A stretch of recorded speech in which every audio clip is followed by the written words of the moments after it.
History isn't written by the timid, it's carved into stone by the fearless. Imagine standing alone against an empire, charging into battle with fire in your eyes, or staring death in the face and grinning back. From the Mongolian steppes where Genghis Khan forged an empire from ashes, to the jungles of Vietnam where 𝐬𝐮𝐬𝐫𝐞 outwitted superpowers, to the frozen fields of Russia where Alexander Suvorov never lost a single battle. These are not just warriors, they are the living legends. This is the top 8 fearless warriors who changed history.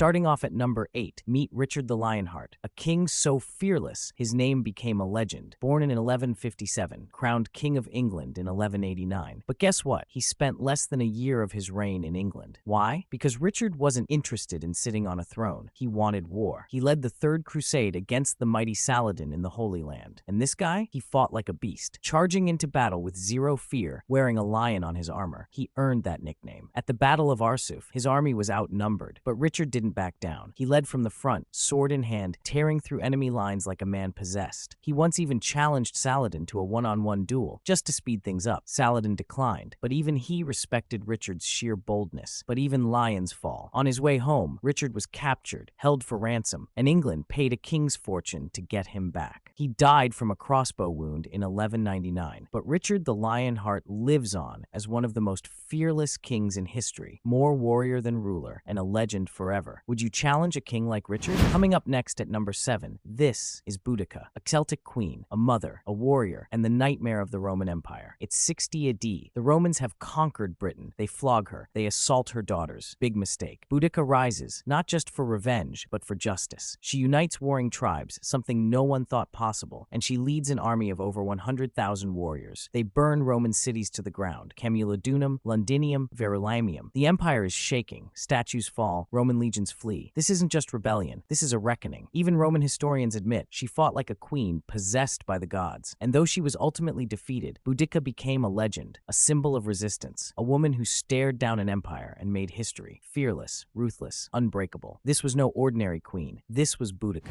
Next up at number 6, this man never lost a single battle. Not one. Meet Alexander Suvorov, the Russian general who treated war like a brutal art form. Born in 1729, weak and sickly as a child, doctors said he'd never be a soldier. Guess what? He said nope and turned himself into one of the greatest military minds in history. He fought in over 60 battles and won every single one. How? Suvorov didn't just follow rules, he rewrote them. He believed in speed, surprise, and striking hard. When others ran from danger, Suvorov charged straight into it. He once led troops over the freaking Alps in winter. No roads, no supplies, just pure grit. The enemy thought it was impossible. Suvorov made it happen. He told his men, perish yourself but rescue your comrade. And they followed him like a legend because he was one. He died in 1800, but his legacy? Unbreakable. Suvorov wasn't just a general. He was a storm in human form. History doesn't forget warriors like him. Up next, at number 5, this man defeated not one, but 2 superpowers without ever attending a military academy. 𝐬𝐮𝐬𝐫𝐞, born in 1911, died at 102 years old and spent most of his life rewriting the rules of war. He was a history teacher turned general. But don't let that fool you. This professor of death orchestrated some of the most legendary guerrilla tactics the world has ever seen. First, he humiliated the French at Dien Bien Phu in 1954, an impossible victory that ended colonial rule in Vietnam. Then, he turned to the Americans. Outnumbered, outgunned, but never outsmarted. His bold Tet Offensive in 1968 stunned the U.S., shaking public confidence and turning the tide of the Vietnam War. How did he do it? Patience, strategy, and nerves of steel. He once said, any army can be defeated no matter how powerful. 𝐬𝐮𝐬𝐫𝐞, the fearless mastermind who proved that brains, willpower, and belief in your people can outlast bombs, bullets, and even empires.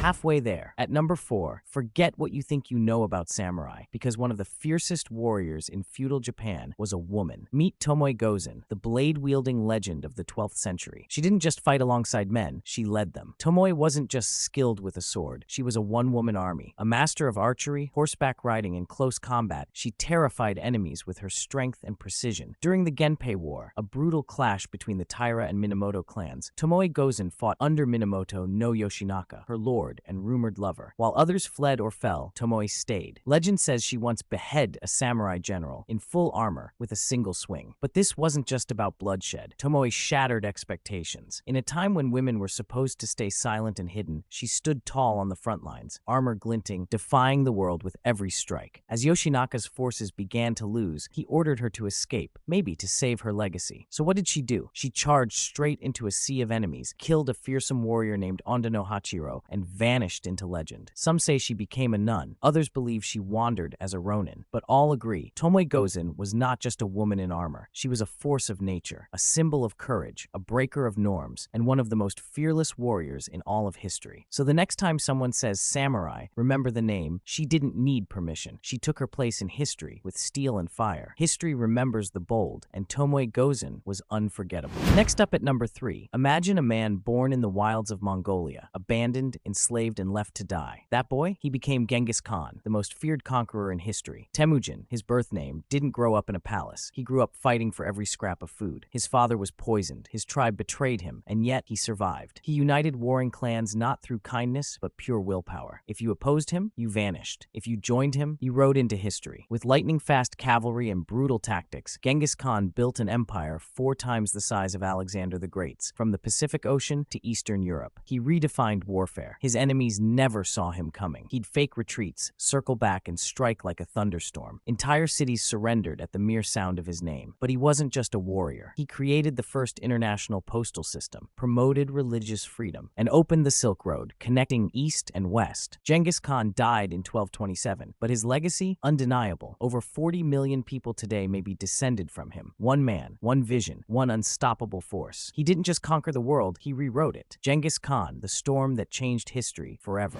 Coming up next at number 2, she was just a teenage girl who said she heard voices from heaven. And what she did next changed the course of an entire war. France was losing the 100 Years' War. England had the upper hand. Cities were falling. Morale was dead. Then came Joan of Arc, 17 years old, no military training, no noble blood, just faith and fire. She claimed that saints told her to drive the English out and crown Charles VII as king. Sounds insane, right? But somehow, people believed her, including the future king himself. She put on armor, grabbed a banner, and led French troops into battle. Not from behind, from the front, through arrows, fire, and chaos. And get this, they started winning. She liberated Orléans in just 9 days. 9. That victory turned the tide of the war, and thanks to Joan, Charles VII was crowned in Reims, just like the voices told her. But her story doesn't end in glory. She was captured, sold to the English, and put on trial for witchcraft and heresy. A fake trial, political, brutal. At just 19, she was burned at the stake. Her last words, 25 years later, the church cleared her name, and centuries later, she became a saint. Joan of Arc didn't swing a sword like a knight. She wielded belief like a weapon. She was fearless, she was divine, and she rewrote the story of France forever. Joan of Arc, the girl who fought like a legend. And last but not least, this is Spartacus. Not a king, not a general, a slave who dared to challenge Rome itself. Born around 111 BC, Spartacus was forced to fight as a gladiator. Entertainment for the rich, death for the rest. But Spartacus, he wasn't just fighting for survival. He was planning a revolution. In 73 BC, he escaped with 70 fellow gladiators using kitchen knives. Within weeks, he built an army of over 70,000 slaves. They weren't just running, they were fighting back. Spartacus crushed Roman forces again and again. He turned farmers, herders, and ex-gladiators into warriors who terrified the empire. The Senate panicked. They sent army after army, all defeated. But Rome doesn't forget. In 71 BC, Spartacus made his final stand. Outnumbered, surrounded. Did he surrender? He died fighting, sword in hand. But his name became a symbol of rebellion, of freedom, of courage. Spartacus didn't just challenge an empire. He showed the world what happens when one man stands tall.